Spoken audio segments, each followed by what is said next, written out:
സമയം ഏകദേശം സന്ധ്യയോടടുത്തിട്ടുണ്ട്. ആകാശത്തിൽ തന്റെ വർണ്ണങ്ങൾ വാരിവിതറി സൂര്യൻ അസ്തമിക്കാൻ തുടങ്ങിയിരിക്കുന്നു. കടൽക്കാക്കകൾ കൂടണയാൻ ദൂരേക്ക് പറന്നു പോയിക്കൊണ്ടിരിക്കുന്നു. കടൽ എപ്പോഴത്തെയും പോലെ തന്റെ തിരകളെ ചെറുതും വലുതുമായ ഇരമ്പലോടെ കരയെ പുണരാൻ ഒന്നിനു പിറകെ ഒന്നായി പറഞ്ഞയച്ചുകൊണ്ടിരിക്കുന്നു. നന്ദൻ ആ മണൽപ്പരപ്പിലൂടെ അങ്ങനെ നടന്നു. കുടുംബത്തോടൊപ്പം സമയം ചെലവിടാൻ മക്കളോടൊപ്പം വന്നവർ, പരസ്പരം പ്രണയിക്കുന്നവർ, കല്യാണം കഴിഞ്ഞ നവദമ്പതികൾ, അങ്ങനെ ഒത്തിരി പേർ. നന്ദൻ വെറുതെ ഒന്ന് ചുറ്റും നോക്കി. കാണുന്ന എല്ലാവരുടെയും മുഖത്ത് സന്തോഷമാണ്. പക്ഷേ അതങ്ങനെ തന്നെ ആകണമെന്നില്ല.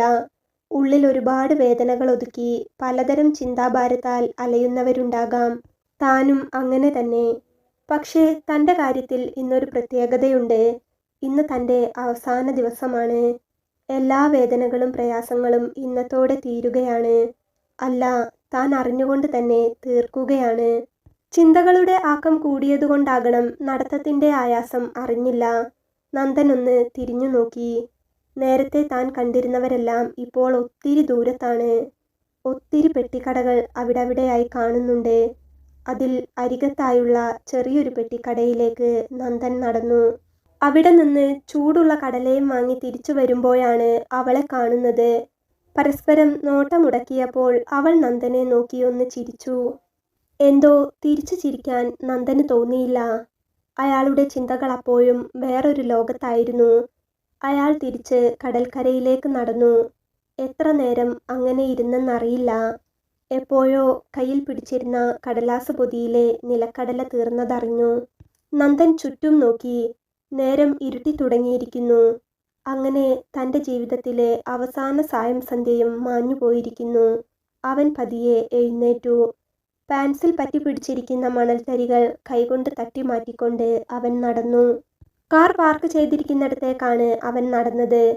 അങ്ങോട്ട് നടക്കുമ്പോൾ കണ്ടിരുന്നു നേരത്തെ തന്നെ നോക്കി ചിരിച്ച ആ പെൺകുട്ടിയെ. അവൾ അവനെ കണ്ടതും വീണ്ടും അവനെ നോക്കിയൊന്ന് പുഞ്ചിരിച്ചു. പക്ഷേ അവൻ അത് കാര്യമാക്കിയില്ല. അവൻ മുൻപോട്ട് നടന്നു.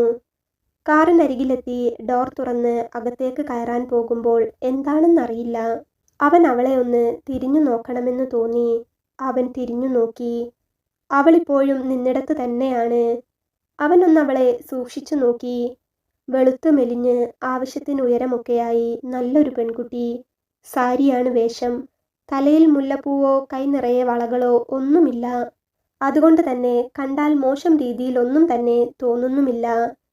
എന്തിനായിരിക്കും ഇവൾ ഈ സമയം ഇവിടെ ഒറ്റയ്ക്കിങ്ങനെ വന്നു നിൽക്കുന്നത്? ആരെങ്കിലും കാത്തു നിൽക്കുന്നതാവുമോ? ഇനി അങ്ങനെയെങ്കിൽ എന്തിനാണ് തന്നെ നോക്കി ചിരിക്കുന്നത്? അവൻ ഒന്നുകൂടി അവളെ ശ്രദ്ധിച്ചു നോക്കിയപ്പോൾ അവൾ അവനോട് മാത്രമല്ല അതിലെ പോകുന്ന ഒരുവിധം എല്ലാ ചെറുപ്പക്കാരോടും ചിരിക്കുന്നുണ്ടെന്ന് അവന് മനസ്സിലായി.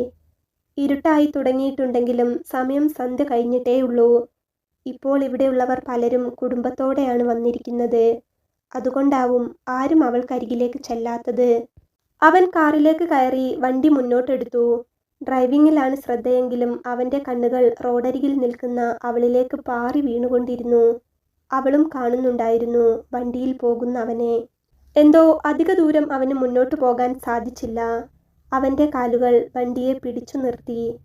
അല്പനേരം അവൻ വണ്ടിയിൽ ഒരേ ഇരിപ്പിരുന്നു. എന്തായിരിക്കും അവളുടെ പ്രശ്നം? എന്തിനായിരിക്കും ഇത്ര ചെറുപ്പത്തിലെ അവൾ ഇങ്ങനെ? എന്തായാലും തനിക്ക് ഇന്നൊരു ദിവസമേ ഉള്ളൂ. എങ്കിൽ പിന്നെ വരുന്നിടത്ത് വെച്ച് കാണാം. അവൻ വണ്ടി പിറകോട്ടെടുത്തു. നേരെ ചെന്ന് അവളുടെ മുൻപിൽ നിർത്തിയതും അവൾ ഒന്ന് അവനെ നോക്കി.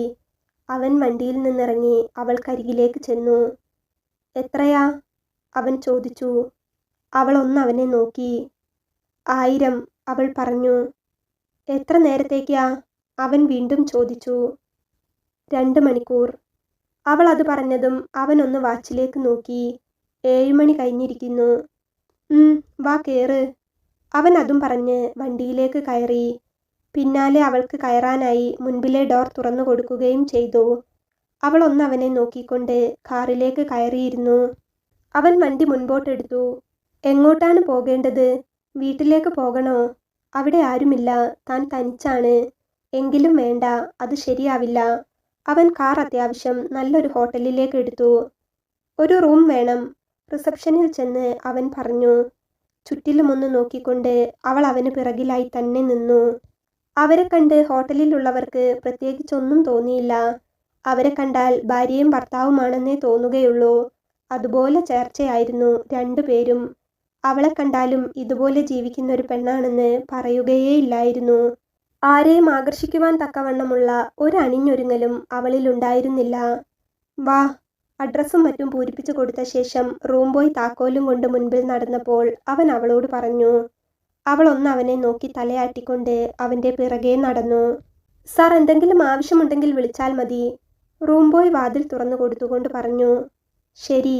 നന്ദൻ വേഗം പേഴ്സിൽ നിന്നും 200-ന്റെ ഒരു നോട്ട് എടുത്തു കൊടുത്തു. ആ ചെറുപ്പക്കാരൻ്റെ മുഖം വിടർന്നു. അവനൊരു നേർത്ത പുഞ്ചിരിയോടെ തന്നെ തലയാട്ടിക്കൊണ്ട് പുറത്തേക്ക് നടന്നു. എന്നാൽ അത് കണ്ട് അവളുടെ കണ്ണുകളാണ് ശരിക്കും വിടർന്നത്. 200 രൂപ. ഒന്നിവിടം വരെ വന്ന് ഈ വാതിലൊന്ന് തുറന്നു തന്നതിന് 200 രൂപ. ഇതുപോലെ എന്തെങ്കിലും ഒരു ജോലി കിട്ടിയാൽ മതിയായിരുന്നു അവൾക്ക് തോന്നി. വരൂ, അകത്തേക്ക് വന്നോളൂ, അവൻ അവളെ നോക്കി പറഞ്ഞു. അവൾ പതിയെ അകത്തേക്ക് കയറി. അകത്ത് കയറിയതും അവളൊന്ന് ആ മുറിയാകെ നോക്കി. മുറിയുടെ വലിപ്പവും അവിടെയുള്ള സൗകര്യവും കണ്ടപ്പോൾ അവളുടെ കണ്ണുകൾ വിടർന്നു. നല്ല വെളുത്ത വിരിവിരിച്ച വലിയ ബെഡ്, തൊട്ടപ്പുറം തന്നെ വെള്ള നിറത്തിലുള്ള സോഫയും ചെറിയൊരു ഗ്ലാസിട്ട ടീപ്പോയും. അവൾ അതെല്ലാം കൗതുകത്തോടെ നോക്കുന്നത് നന്ദൻ കാണുന്നുണ്ടായിരുന്നു. എന്തിനെന്നറിയാതെ അവൻ്റെ ചുണ്ടിലൊരു പുഞ്ചിരി വിരിഞ്ഞു. എന്തേ ഇങ്ങനെ നോക്കുന്നേ? നന്ദൻ ചോദിച്ചു. അത് ഞാൻ ആദ്യമായിട്ടാ ഇത്രയും വലിയൊരു ഹോട്ടലിൽ വരുന്നേ, അവൾ ചുറ്റും നോക്കിക്കൊണ്ട് തന്നെ അവനോട് പറഞ്ഞു. അതെന്താ, ഇതിനു മുൻപുള്ളവരൊന്നും ഇത്ര വലിയ ഹോട്ടലിൽ കൊണ്ടുപോയിട്ടില്ലേ? അവനൊരു നേർത്ത ചിരിയോടെ തന്നെ അവളോട് ചോദിച്ചു. അത് കേട്ടതും അവളുടെ മുഖം വാടി. ആ വാട്ടം അവൻ കണ്ടിരുന്നു. എന്തേ? അവൻ വീണ്ടും ചോദിച്ചു. അത് ഞാൻ ആദ്യമായിട്ടാ ഇങ്ങനെ. എനിക്കറിയില്ല എല്ലാവരും ഇതുപോലെയുള്ള സ്ഥലത്താണോ കൊണ്ടുപോകുന്നതെന്ന്, അവൾ പതിയെ പറഞ്ഞു. അത് കേട്ടതും അവനൊന്ന് ഞെട്ടി. അവൾ ആദ്യമായിട്ടാണ് ഇങ്ങനെയെന്ന് അവൻ പ്രതീക്ഷിച്ചിരുന്നില്ല. അവൻ എന്തോ ചോദിക്കാൻ വേണ്ടി പോയതും പെട്ടെന്നെന്തോ അവൻ്റെ കണ്ണുകൾ അവളുടെ മുഖത്ത് തങ്ങി നിന്നു. അവൾ ചുറ്റും നോക്കുകയാണ്. നേരത്തെ ഉണ്ടായിരുന്ന ധൈര്യം ഇപ്പോൾ അവളുടെ മുഖത്തില്ലാത്തതുപോലെ. എന്തോ ഒരു പേടി അവളുടെ ആ കുഞ്ഞി കണ്ണുകളിൽ വന്ന് നിറയുന്നതുപോലെ. എന്തേ, പേടിയുണ്ടോ? നന്ദൻ ചോദിച്ചു. അത് കേട്ട് അവൾ അവനെ നോക്കി. അവളുടെ നോട്ടത്തിൽ നിന്നും തന്നെ അവൾ നന്നേ പേടിച്ചിട്ടുണ്ടെന്ന് നന്ദന് മനസ്സിലായിരുന്നു. എന്തിനാ പേടിക്കുന്നേ? ഇത്രയും ധൈര്യമില്ലെങ്കിൽ പിന്നെ എന്തിനാ ഇതിനിറങ്ങി തിരിച്ചേ? അവനൊരു നേർത്ത ചിരിയോടെ തന്നെ അവളോട് ചോദിച്ചു. അവളൊന്നും പറഞ്ഞില്ല.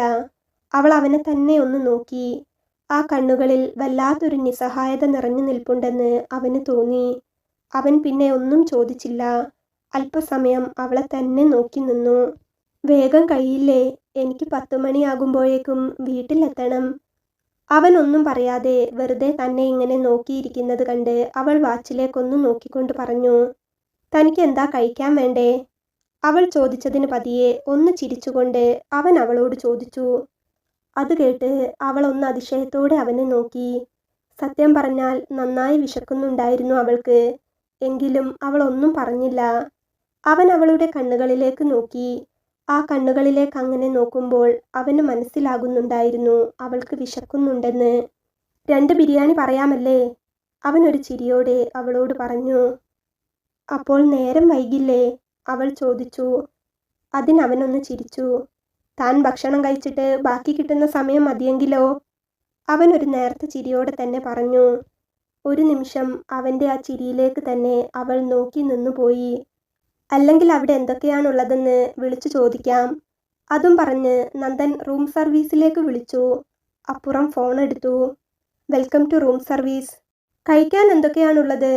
നന്ദൻ ചോദിച്ചു. അപ്പുറത്തു നിന്ന് പല വിഭവങ്ങളുടെ ലിസ്റ്റ് വന്നു. ചിക്കൻ ബിരിയാണി ഉണ്ട്, നിനക്കിഷ്ടമല്ലേ? അവൻ ചോദിച്ചു. അവൾ അറിയാതെ തന്നെ മതിയെന്ന് തലയാട്ടി.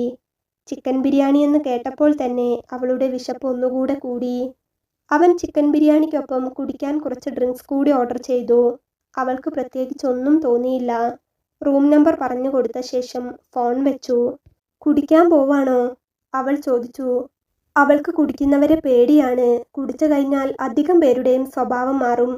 പിന്നെ അവരുടെ മനസ്സും ബുദ്ധിയുമെല്ലാം നിയന്ത്രിക്കുന്നത് മദ്യമായിരിക്കും. പിന്നെ പെണ്ണിനെ കാണുന്നത് വേറൊരു കണ്ണുകൊണ്ടായിരിക്കും. അല്ല, താൻ എന്തിനാണ് അതിന് പേടിക്കുന്നത്? താൻ വന്നത് തന്നെ അങ്ങനെ ഒരു കാര്യത്തിനല്ലേ? പിന്നെ എന്താണ് കുഴപ്പം? ഒരു നിമിഷത്തേക്ക് താനത് മറന്നിരിക്കുന്നു. തൻ്റെ നിവൃത്തികേട്. അവൾക്കെന്തോ വല്ലാത്തൊരു മനപ്രയാസം തോന്നുന്നുണ്ടായിരുന്നു. ചെയ്യുന്നത് തെറ്റാണെന്ന് ഉള്ളിൻ്റെ ഉള്ളിൽ നിന്നും ആരോ പറയുന്നത് പോലെ. എവിടേക്കെങ്കിലും ഇറങ്ങി ഓടാൻ തോന്നുന്നു. പക്ഷേ എവിടേക്ക്? എങ്ങോട്ടോടും താൻ? ഇതല്ലെങ്കിൽ മരണം, അല്ലാതെ തൻ്റെ മുൻപിലൊരു വഴിയില്ല. അവൾ എന്തൊക്കെയോ ചിന്തയാൽ വേറെ ഏതോ ലോകത്തെത്തിയിരുന്നു ആ ചെറിയ സമയം കൊണ്ട്. അതുകൊണ്ട് തന്നെ അവൻ ചോദിച്ചത് അവൾ കേട്ടില്ലായിരുന്നു. അവൻ വീണ്ടും ചോദിച്ചു, എന്തേ, കുടിക്കാൻ പാടില്ലേ? അവൾ അതിനൊന്നും പറഞ്ഞില്ല. ഒന്നുമില്ലെന്ന് വെറുതെ തലയാട്ടി. സെറ്റിയുടെ 2 വശത്തായിട്ടാണ് അവരിയ്ക്കുന്നത്. അവൻ അവളെ തന്നെ നോക്കിയിരുന്നു. അവൾ വെറുതെ അവളുടെ കൈവിരലുകൾ മറുകൈയാൽ തലോടിക്കൊണ്ടിരിക്കുകയാണ്. ചെറിയൊരു പെൺകുട്ടി. സാരി ഉടുത്തതുകൊണ്ട് അല്പം വലുപ്പം തോന്നുന്നുണ്ട്. അല്ലെങ്കിൽ ഒരു കൊച്ചു കുട്ടിയാണെന്നേ തോന്നുകയുള്ളൂ. നിഷ്കളങ്കമായ ഓമനത്തമുള്ള മുഖം. ഒരു നിമിഷം അവൻ അവളുടെ മുഖത്തു നിന്നും കണ്ണെടുക്കാൻ തോന്നിയില്ല. അവൾ ഇപ്പോഴും തലയും കുനിച്ച് തന്നെയാണ് ഇരിക്കുന്നത്. തന്നെ ഒന്ന് നോക്കുന്നു പോലുമില്ല. അവൻ്റെ ചുണ്ടിലൊരു പുഞ്ചിരി വിരിഞ്ഞു. അവൾ ഇടയ്ക്ക് വാച്ചിലേക്ക് നോക്കുന്നുണ്ട്. സമയം മുൻപോട്ട് പോയിക്കൊണ്ടിരിക്കുന്നു. ലേറ്റ് ആയാൽ പണം തരാതെ പറ്റിക്കോ എന്ന പേടിയായിരുന്നു അവൾക്ക്. ഇനിയും ലേറ്റ് ആവുമോ? പെട്ടെന്നവൾ അവൻ്റെ നേരെ തിരിഞ്ഞുകൊണ്ട് ചോദിച്ചതും അവനൊന്ന് ഞെട്ടിയിരുന്നു. അത്ര നേരം അവളെയും നോക്കിക്കൊണ്ടിരിക്കുകയായിരുന്നു അവൻ. ഏയ്, എന്താ ചോദിച്ചേ? അവൻ ഞെട്ടൽ മറച്ചു വെച്ചുകൊണ്ട് അവളോട് ചോദിച്ചു. അല്ല, ഇനിയും ഒത്തിരി നേരമാകുമോ എന്ന്. ഇല്ല, അധികം വൈകില്ല, ഇപ്പോൾ വരും. എന്തേ? നേരം വൈകിയാൽ എനിക്ക് തരാമെന്ന് പറഞ്ഞ പൈസ കുറയ്ക്കോ? നിഷ്കളങ്കമായി കണ്ണുകൾ ചുരുക്കി ചോദിക്കുന്ന അവളെ അവനൊരു കൗതുകത്തോടെ നോക്കി. അവൻ അവളോട് എന്തൊക്കെയോ ചോദിക്കണമെന്നുണ്ടായിരുന്നു. പക്ഷേ ഇപ്പോൾ വേണ്ട. ആദ്യം ഭക്ഷണം വരട്ടെ, ഫുഡ് കഴിക്കട്ടെ, എന്നിട്ട് മതി ചോദ്യവും പറച്ചിലുമെല്ലാം. ചിലപ്പോൾ ഓർക്കാനും പറയാനും ഇഷ്ടമില്ലാത്ത എന്തെങ്കിലും കാര്യമാണതെങ്കിൽ പിന്നീട് ഭക്ഷണം കഴിക്കാൻ തോന്നിയെന്ന് വരില്ല. ഇല്ല, ഇത് ഞാൻ പറഞ്ഞിട്ട് വാങ്ങിക്കുന്നതല്ലേ. നിന്നോട് പറഞ്ഞതെത്രയാണോ അത് ഞാൻ തന്നിരിക്കും. എന്താ പോരെ? അവൻ ചോദിച്ചതും അവളൊന്ന് തലയാട്ടി. അപ്പോഴേക്കും കോളിംഗ് ബെൽ കേട്ടു. നന്ദൻ എഴുന്നേറ്റ് ചെന്ന് വാതിൽ തുറന്നു. നേരത്തെ വന്ന റൂം ബോയ് തന്നെയാണത്. അവനൊന്ന് നന്ദനെ നോക്കി ചിരിച്ചുകൊണ്ട് അകത്തേക്ക് നടന്നു. അവൾ വേഗം ഇരുന്നിടത്ത് നിന്നും എഴുന്നേറ്റു. ആ ചെറുപ്പക്കാരൻ അവളെ നോക്കിയും ഒന്ന് ചിരിച്ചു. അവളും നേർത്തൊരു പുഞ്ചിരി അവന് തിരിച്ചു നൽകി. ഭക്ഷണവും മദ്യക്കുപ്പിയും ഗ്ലാസും സോഡയും ഐസ് ക്യൂബ്സുമെല്ലാം ടീപ്പോയ്ക്ക് മുകളിൽ വെച്ച ശേഷം ഇനി എന്തെങ്കിലും ആവശ്യമുണ്ടെങ്കിൽ വിളിച്ചോളൂ എന്നും പറഞ്ഞ് അവൻ തിരിച്ചു നടക്കാൻ ഒരുങ്ങിയതും നന്ദൻ അവനെ പിറകിൽ നിന്നും വിളിച്ചു. അവൻ എന്താണ് സാർ എന്ന് ചോദിച്ചുകൊണ്ട് തിരിഞ്ഞു നോക്കിയതും നന്ദൻ ഒരു 500 രൂപയുടെ നോട്ട് കൂടി എടുത്ത് അവന് നേരെ നീട്ടി. അവൻ ഒരു പുഞ്ചിരിയോടെ അത് കയ്യിൽ വാങ്ങി. ഒരിക്കൽ കൂടി നന്ദനെയും അവളെയും നോക്കി പുഞ്ചിരിച്ച ശേഷം അവൻ പുറത്തേക്ക് നടന്നു. എന്നാൽ അവൾ ആകെ വല്ലാത്തൊരു ഞെട്ടലിലായിരുന്നു അപ്പോൾ. നേരത്തെ 200 രൂപ കൊടുത്തു, ഇപ്പോൾ 500ഉം, അങ്ങനെ മൊത്തം 700 രൂപ. അവൾക്ക് അതിശയമായിരുന്നു. ഇയാൾക്ക് പൈസയ്ക്ക് ഒരു വിലയുമില്ലേ? ചിലപ്പോൾ വലിയ പണക്കാരനായിരിക്കും. സ്വന്തമായി കാറൊക്കെ ഉണ്ടല്ലോ, അവൾ ചിന്തിച്ചു. അപ്പോഴും നേരത്തെ വന്നുപോയ ചെറുപ്പക്കാരനെ ഓർത്തപ്പോൾ അവൾക്ക് കൊതി തോന്നി. ഇതുപോലെ ഒരു ജോലി കിട്ടിയാൽ മതിയായിരുന്നു. അല്ലെങ്കിൽ വേറെ എന്തെങ്കിലും ഒരു ജോലി. എങ്കിൽ തനിക്ക് ഇന്നീ ഗതി വരില്ലായിരുന്നു. അവൾ ചിന്തിച്ചുകൊണ്ടിരിക്കുമ്പോഴേക്കും നന്ദൻ ഭക്ഷണം 2 പ്ലേറ്റിലായി വിളമ്പിയിരുന്നു. ഹലോ, എന്താ ആലോചിച്ച് നിൽക്കുന്നേ? ഇനി പിന്നെ ആലോചിക്കാം. വാ, വന്നേ, കഴിക്കാം. അവൻ അല്പം ശബ്ദത്തിൽ തന്നെ അവളോട് പറഞ്ഞതും അവൾ ഒന്ന് ഞെട്ടി. ചെന്ന് കൈ കഴുകി വാ. അവൻ പറഞ്ഞതും അവൾ ചെന്ന് കൈ കഴുകി വന്നു. നന്ദൻ നേരത്തെ തന്നെ കൈ കഴുകിയിരുന്നു. വാ, ഇരിക്കി, നന്ദൻ പറഞ്ഞു. അവൾ അവനിരിക്കുന്നതിൻ്റെ മറുവശത്തായി ഇരുന്നു. അവൻ അവളെ നോക്കിയ ശേഷം പതിയെ കഴിച്ചു തുടങ്ങി. നന്ദൻ കഴിക്കുന്നത് കണ്ടതും അവളും പതിയെ പ്ലേറ്റ് എടുത്ത് കയ്യിൽ പിടിച്ചുകൊണ്ട് കഴിച്ചു തുടങ്ങി. എങ്ങനെയുണ്ട്? രുചിയുണ്ടോ? നിനക്കിഷ്ടായോ? നന്ദൻ ചോദിച്ചു. അവൾ ഉണ്ടെന്ന് തലയാട്ടി.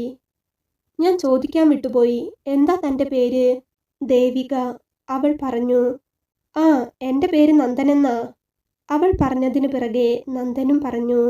അവൾ അതിനൊന്ന് തലയാട്ടി. താൻ ഇങ്ങനെ ആദ്യമായിട്ടാണെന്നല്ലേ പറഞ്ഞേ? നന്ദൻ വീണ്ടും ചോദിച്ചു. അവൾ ഒന്ന് മൂളിയതേ ഉള്ളൂ. ഞാനും ആദ്യമായിട്ടാ, അതുകൊണ്ട് താൻ പേടിക്കണ്ട. നന്ദൻ ഒരു ചിരിയോടെ തന്നെ പറഞ്ഞതും അവൾ കഴിക്കുന്നതിനിടയിലൊന്ന് തല ഉയർത്തി അവനെ നോക്കി. അവളുടെ ആ നോട്ടം കണ്ട് ഒരു ചിരിയോടെ തന്നെ അവൻ അവളെ നോക്കിയൊന്ന് കണ്ണ് ചിമ്മി കാണിച്ചു. നോക്കി നിൽക്കാതെ കഴിക്കാൻ നോക്ക്. അവൻ വീണ്ടും പറഞ്ഞതും അവൾ കുറച്ചുകൂടി വേഗത്തിൽ കഴിച്ചുകൊണ്ടിരുന്നു. നല്ല വിശപ്പുണ്ടായിരുന്നതുകൊണ്ട് ആദ്യത്തെ 2 ഉരുള കഴിച്ചപ്പോൾ തന്നെ അവൾക്ക് വല്ലാത്ത സംതൃപ്തി തോന്നി. ഒത്തിരി നാളായി ഇതുപോലെ നല്ലൊരു ഫുഡ് കഴിച്ചിട്ട്. ഇനി വേണോ? ഒന്നുകൂടി പറയണോ? അവൾ കഴിച്ചു കഴിയാനായതും അവൻ ചോദിച്ചു. അയ്യോ വേണ്ട, ഇത് തന്നെ അധികമായി. കുറേ നാളുകൾക്ക് ശേഷം നല്ലൊരു ഭക്ഷണം കഴിച്ചു. അവൾ അതും പറഞ്ഞുകൊണ്ട് കഴിച്ചെഴുന്നേറ്റു. നന്ദൻ അവളെ നോക്കിയൊന്ന് ചിരിച്ചു. അവൾ കൈ കഴുകി വന്നതും നന്ദനും കൈ കഴുകി വന്നു. അപ്പോഴേക്കും അവളുടെ ഉള്ളിൽ നിന്നും എന്തോ ഒന്ന് തിളച്ചു മറിയാൻ തുടങ്ങിയിരുന്നു. അവൾക്ക് വല്ലാത്ത വെപ്രാളം തോന്നി. പക്ഷേ നന്ദൻ കൈ കഴുകി വന്നതും അവളെ ഒന്നും നോക്കുക പോലും ചെയ്യാതെ നേരെ ചെന്ന് മദ്യത്തിൻ്റെ കുപ്പി പൊട്ടിച്ചു. പിന്നെ അതൊരു ഗ്ലാസ്സിലേക്ക് ഒഴിച്ച് കുറച്ച് ഐസ് ക്യൂബും ഇട്ട് കുടിക്കാൻ തുടങ്ങി. അവൾ ഒന്നും മിണ്ടാതെ അതും നോക്കി അല്പം മാറി ചുമര് ചാരി നിന്നു. അവൻ റൂം സർവീസിലേക്ക് വിളിച്ച് പാത്രം എടുക്കാൻ വരാൻ വിളിച്ചു പറഞ്ഞു. അവൾ വാച്ചിലേക്കൊന്നു നോക്കി. 9 മണിയാകാൻ പോകുന്നു. അവൾക്കുള്ളിൽ വല്ലാത്ത പേടി നിറഞ്ഞു. ഇയാളിതെന്താ ഇങ്ങനെ? സമയം പോകുന്നു. ഇനി എപ്പോഴാ വീട്ടിലെത്തുന്നത്? ഇനി പൈസ തരാതെ തന്നെ പറ്റിക്കാനുള്ള പണിയാണോ? ഏയ്, അങ്ങനെ പണം തരാതെ പറ്റിക്കുമെന്ന് തോന്നുന്നില്ല. അങ്ങനെയാണെങ്കിൽ നേരത്തെ വന്ന പയ്യന് ഇത്ര രൂപ കൊടുക്കില്ലല്ലോ. എന്തായാലും കുറച്ചു നേരം കൂടി നോക്കാം. അവൾ അതേ നിൽപ്പ് നിന്നു. അതേ, എനിക്ക് പോകണ്ടേ? ഇനി കുടിക്കാൻ കൂടി പോവുകയാണോ? കുറച്ചു നേരം കഴിഞ്ഞിട്ടും അവന് പ്രത്യേകിച്ചൊരു മാറ്റവുമില്ലെന്ന് കണ്ട് അവൾ ചോദിച്ചു. അത് കേട്ട് നന്ദൻ ഒന്ന് തല ഉയർത്തി അവളെ നോക്കി. എന്തേ, കുടിക്കാൻ പാടില്ലേ? ദേവിക ഒരു കാര്യം ചെയ്യേ. എന്തായാലും ഞാൻ കുടിക്കുകയാണ്. ദേവിക വെറുതെ നോക്കി നിൽക്കുന്നു. അതിലും നല്ലത് താനും കൂടെ വാ ഒരു കമ്പനിക്ക്. നമുക്കിന്ന് അടിച്ചു പൊളിച്ച് ആഘോഷിക്കാം. നന്ദൻ ഒരു ചിരിയോടെ തന്നെ പറഞ്ഞു. അവൾക്ക് അവൻ്റെ പെരുമാറ്റത്തിൽ ആകെ ഒരു വശപിശക് തോന്നി. നിങ്ങളിങ്ങനെ കുടിച്ചിട്ട് അവസാനം എനിക്ക് പൈസ തരാതെ പറ്റിക്കാനാണോ? മടിച്ചാണെങ്കിലും അവൾ നന്ദനോട് ചോദിച്ചു. അത് കേട്ട് നന്ദൻ ഒന്ന് അവളെ നോക്കി. അവളുടെ ആ കുഞ്ഞു കണ്ണുകളിൽ പേടിയോ നിരാശയോ നിസ്സഹായതയോ സംശയമോ അങ്ങനെ എന്തെല്ലാമോ നിറഞ്ഞു നിൽക്കുന്നത് പോലെ അവന് തോന്നി. അവൻ വേഗം തൻ്റെ പേഴ്സ് തുറന്ന് അതിൽ നിന്നും 500-ൻ്റെ 4 നോട്ടുകൾ അവളുടെ നേർക്ക് നീട്ടി. നീ 1000 ചോദിച്ചത്? പക്ഷേ ഇത് 2000 ഉണ്ട്. മതിയോ? നന്ദൻ അവളോട് ചോദിച്ചു. അവൾ ഒന്നും പറഞ്ഞില്ല. ഇവിടെ വാ, ഇത് വാങ്ങ്. നന്ദൻ അവളെ അരികിലേക്ക് വിളിച്ചുകൊണ്ട് പറഞ്ഞു. വേണ്ട, എനിക്കിത് വേണ്ട. ജോലി എടുക്കാതെ എങ്ങനെയാ? ഇപ്പോൾ തന്നെ നിങ്ങൾ വെറുതെ ഫുഡ് വരെ വാങ്ങി തന്നു. അവൾ പറഞ്ഞതും നന്ദൻ അവളെ തന്നെ ഒന്ന് നോക്കി. ഞാനൊരു കാര്യം ചോദിച്ചോട്ടെ? അവൾ ചോദിച്ചു. നന്ദൻ ഒരു ഇറക്കുകൂടി മദ്യം ഇറക്കിക്കൊണ്ട് അവളെ നോക്കി. നിങ്ങൾ വലിയ പൈസക്കാരനാണോ? അതുകൊണ്ടാണോ നിങ്ങൾക്ക് പൈസയോട് ഒരു വിലയുമില്ലാത്തത്? അവൾ ചോദിച്ചതും നന്ദൻ ഒന്ന് ചിരിച്ചു. ഞാൻ പണക്കാരനായതുകൊണ്ടാണ് ഇങ്ങനെ പൈസ ചിലവാക്കുന്നതെന്ന് നിന്നോട് ആര് പറഞ്ഞു? ശരിയാ, പൈസയ്ക്ക് വലിയ ബുദ്ധിമുട്ടില്ല. എന്നുവെച്ച് പണക്കാരനൊന്നുമല്ല. പിന്നെ ഇന്നത്തെ ദിവസം ഞാൻ ആഘോഷിക്കും. പറ, നിനക്ക് ആഘോഷിക്കണോ? എങ്കിൽ നീയും ആഘോഷിച്ചോ? അവൻ ഒരു ചിരിയോടെ തന്നെ അവളോട് പറഞ്ഞു. എന്താ, ഇന്ന് വല്ല പ്രത്യേകതയുമുണ്ടോ? അവൾ ചോദിച്ചു. അതിനും നന്ദൻ ഒന്ന് അവളെ നോക്കി ചിരിച്ചു. പിന്നെ പതിയെ പറഞ്ഞു. ഉണ്ടല്ലോ, ഇന്നത്തെ ദിവസത്തിനൊരു പ്രത്യേകതയുണ്ട്. ഇന്ന് എൻ്റെ അവസാനത്തെ ദിവസമാണ്. ഒരു നേർത്തൊരു പുഞ്ചിരിയോടെയാണ് അവൻ അത് പറഞ്ഞതെങ്കിലും അതിലൊരു സങ്കടമോ നിരാശയോ നിറഞ്ഞു നിൽക്കുന്നത് പോലെ അവൾക്ക് തോന്നി. എന്നുവെച്ചാ? അവൾ വല്ലാത്തൊരു ഭാവത്തോടെ അവനോട് ചോദിച്ചു. എന്നുവെച്ചാ എന്താ? തനിക്ക് മനസ്സിലായില്ലേ ഞാൻ പറഞ്ഞതെന്താണെന്ന്? ഇന്ന് എൻ്റെ അവസാന ദിവസമാ. നാളെ ഞാൻ ഉണ്ടാവില്ല. ഇന്ന് കുടിച്ച് ഞാൻ മരിക്കും. അതും പറഞ്ഞ് അവൻ വീണ്ടും ഗ്ലാസ്സിലേക്ക് മദ്യമൊഴിച്ചു. എന്താ ഇങ്ങനെയൊക്കെ പറയുന്നത്? വെറുതെ പറയുന്നതല്ലേ ഇതൊക്കെ? അവൾക്കുള്ളിലൊരു പേടി നിറഞ്ഞു. ദൈവമേ, ഇനി ഈ മരണത്തിന് ഞാൻ ഉത്തരം പറയേണ്ടി വരുമോ? എന്തു ചെയ്യും? എങ്ങനെ ഇവിടെ നിന്നും രക്ഷപ്പെടും? അവൾ ആലോചിച്ചു. നീ ഇവിടെ വാ, എന്നിട്ട് ഈ പൈസ വാങ്ങ്. ഇനി കുടിച്ചിട്ട് എനിക്ക് എന്തേലും പറ്റിയാലും നിനക്ക് ഇവിടെ വന്നതിൻ്റെ കൂലി നഷ്ടമാകരുതല്ലോ. ഇവിടെ വാ. അവൻ അവളെ തൻ്റെ അരികിലേക്ക് വിളിച്ചു. അവൾ പതിയെ അവൻ്റെ അരികിലേക്ക് ചെന്നു. അവൻ ആ നോട്ടുകൾ അവളുടെ കയ്യിലേക്ക് വെച്ചു കൊടുത്തതും അവൾ അത് കയ്യിൽ വാങ്ങി ഒന്ന് നോക്കി. 500-ൻ്റെ 4 നോട്ടുകൾ. അവൾക്ക് സങ്കടമോ സന്തോഷമോ എന്തൊക്കെയോ തോന്നി. അപ്പോഴേക്കും കോളിംഗ് ബെൽ ശബ്ദിച്ചു. അവൻ ചെന്ന് വാതിൽ തുറന്നു കൊടുത്തു. അവരതെടുത്ത് ടേബിൾ വൃത്തിയാക്കിയ ശേഷം പുറത്തേക്ക് പോയി. നന്ദൻ വീണ്ടും വന്ന് ആദ്യം ഇരുന്നിടത്ത് തന്നെ ഇരുന്നു. നിനക്കും കൂടി ഒരു ഗ്ലാസ് ഒഴിക്കട്ടെ? നന്ദൻ ഒരു ചിരിയോടെ അവളോട് ചോദിച്ചു. വേണ്ട, ഞാൻ കഴിക്കില്ല, എനിക്കിഷ്ടമല്ല, അവൾ പറഞ്ഞു. എന്നാൽ കുറച്ച് സോഡ കുടിക്കാം, അല്ലെങ്കിൽ എന്തെങ്കിലും കൂൾ ഡ്രിങ്ക്സ് കൊണ്ടുവരാൻ പറയട്ടെ? അവൻ ചോദിച്ചു. അയ്യോ, ഒന്നും വേണ്ട, വയറു നിറഞ്ഞു, ഇനി ഒന്നിനും സ്ഥലമില്ല, അവൾ പറഞ്ഞു. നന്ദൻ ഒന്ന് ചിരിച്ചു. എൻ്റെ വയറും നിറഞ്ഞു. പിന്നെ ഇത് വേണ്ടിയിട്ടല്ല, പക്ഷേ എല്ലാം മറക്കാൻ ഇത് വേണം. അവൻ ഗ്ലാസ്സിലെ ആ ലഹരി വെള്ളത്തിലേക്ക് നോക്കിക്കൊണ്ട് പറഞ്ഞു. അവൾക്ക് അത്ഭുതം തോന്നി. ഇങ്ങനെയും മനുഷ്യരുണ്ടാകുമോ?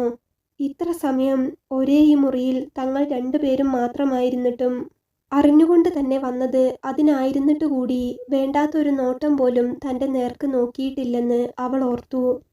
താൻ വാ, നമുക്ക് അങ്ങോട്ടിരിക്കാം. അവൻ കുപ്പിയും ഗ്ലാസും എടുത്തുകൊണ്ട് ബാൽക്കണിയിലേക്ക് നടന്നു. അവൻ്റെ പിന്നാലെ തന്നെ അവളും. അവിടെ നിലത്തായി അവനിരുന്നു.